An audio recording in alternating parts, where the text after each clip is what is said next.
and what it's all about, kind of give us a definition, because off the air we spoke about the difference between linear thinking as far as God is concerned and what the true God essence and God mind is all about. Enlighten us. Well, for me, I like to call God-mind thinking, or God-mind, define that really as just the intelligence that pervades all that is.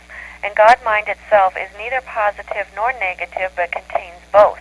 God-mind contains absolutely everything, and people try and put it into certain category, but it's beyond what really we can fathom in this reality that we have created for ourselves. So I kind of like to leave that open-ended, but again, keep in mind as I go through what I'm going to be telling you is that God-mind is neither positive nor negative, but contains both.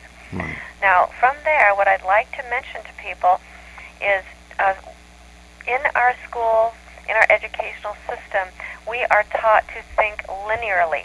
That means that if we do A and then we do B, then C will follow. There are books out there that you can buy to teach yourself linear logic. There are all kinds of tests that you need to pass to get into college and graduate school and so forth that shows that you can do very well thinking linearly. What happens is we close off our potential, we close off our access to God-mind logic, which is basically multidimensional logic. That's how come people say, well, the things you prepare for never happens, or this came out of left field, or all of a sudden, my life changed. Believe it or not, nothing happens all of a sudden. Nothing comes out of left field. People don't understand how to follow multidimensional logic. They don't know how to follow that because they're taught differently. And that's kind of one thing that Stewart and I work with people about is to don't go linear, go multidimensional. Things come from a multitude of directions. It happens all at once, including everything that goes on within your mind, within your life, within your body, within the self. And so it's very important to understand that multidimensional logic is God-mind logic, and that's what they're trying to cut you off from, and that's what people buy into. Just because you go to school or you send your children to school for long hours every day doesn't mean they're getting an education. Just because that you're in college or you have a master's degree or a doctor's degree, what you're really doing is you're really buying into the mind control of the educational system, which takes your intuitiveness out of you. I myself started going to I wanted to get a degree because I thought, I want a degree or a master's degree in counseling in psychology, because this is my field. I want credibility, blah, blah, blah. I went to graduate school for about 2 weeks, and I thought if I stay here, I will not have any intuitiveness left in me at all. They want everybody to fit into a box. You cannot do that.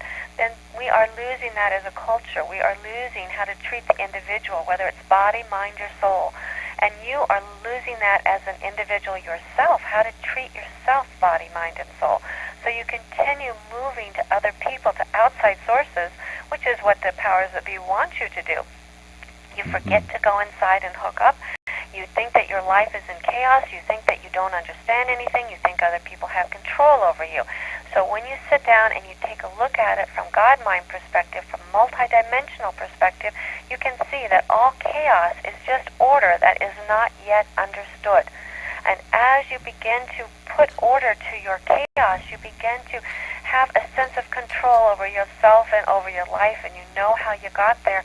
And when you know how you got there, you know how you can get out of it step by step by step. And you lose the fear of the illusion because you see the illusion and you move right through that.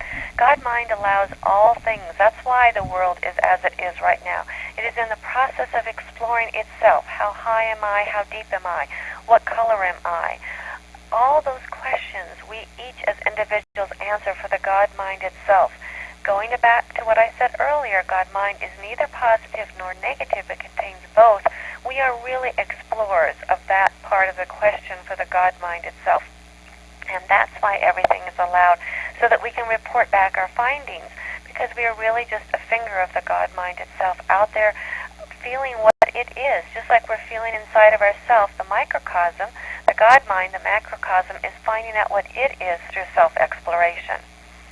Now, I know there are some people who are trying to say, what with it? They're trying to grasp a hold of this, but really it's very, very, what you just said, Janice, is very, very simple. And I would tell you, I would have to say, if I was at one of you guys' seminars, they probably have to carry me out because I'd be back there. Yes, that's right, that's right. No, because it is so very, very true, all of this. Because when we take a look at our educational system and how it has progressed, and I think the movie Zeitgeist touched on this, is that we went from a time where we began to develop and began to evolve to a period where they began to dictate to us what to think, what to believe. They dictate to us the whole idea of religion. They dictate to us the whole idea of patriotism. They dictate to us. They take away all of what we need to do. Or let's put it this way, they don't necessarily take, but they kind of manipulate us into, no. Here's how you think. Here's how you progress. Here's how you learn. Rather to allow us to develop. Talk about that, and particularly let's look at the religious aspect of this. Let's talk about how religion has diffused the God-mind thinking and our potential in that respect. Well, they really have taken away people's ability to know that they are already in direct communication with their source. And they do that because they say in order to worship, to be spiritual, you need to go to church. If you're Catholic, you'd say your confession to the priest. Everything is outside of yourself versus going inside and connecting with the frequency of all that is, with everything that already exists. They did that to all the indigenous people. They took their knowledge, they took their religion, they took their culture, they took their children, and they killed off the elders who had the information, who had the history, and who could supply it. Then they took the children and they put them in their own religious churches. And after they took them away from their families and they changed their clothing, they changed their language, and then they sent them back, then the children laughed at the people who were left, and eventually those parts of connectedness began to die out with the people who were now being raised by, we'll say, the state, by the powers that be, by the people who are installing the religions, of course, soon to be New World religion, but they took away people's understanding that, hey, I'm already connected. Even my own children, if they ask me a question, they'll say, ask me a question about a bird. I'll say, go into the frequency and find out for yourself. What do you find out for yourself when you connect with the frequency of the birds? What do you find out for yourself when you connect with the frequency of this plant? What do you find out when you connect with the frequency of this person? Who and what are you? People are so imbued with distraction, and religion is certainly one of the base ones out there that people are distracted with. People want and need a connection.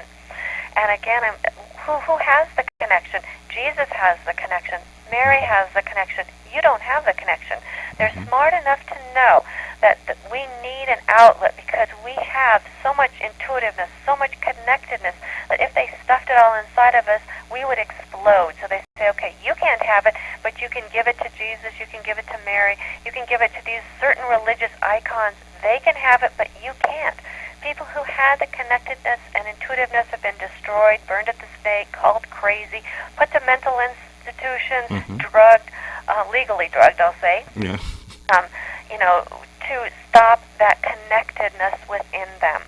And it's all done, in the name of God. We go to war in the name of God. We love in the name of God. And we kill in the name of God. We maim in the name of God.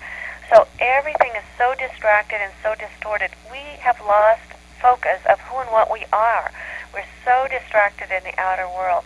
We don't have a clue. So within our own, what I call frequency, within your personal energy stream, which emanates from the mind of God itself and is always attached, within there they have threaded all these outside institutions, all these outside distractions, all these outside thoughts. You don't know your pure frequency anymore.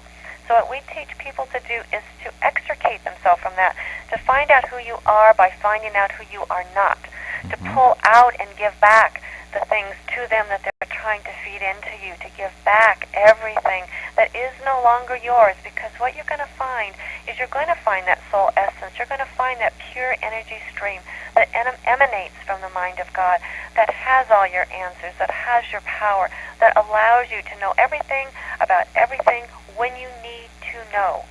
And that's what people have forgotten and lost because they have been pulled out. You're not a good person if you don't go to church. You're not a good person if you don't go to confession.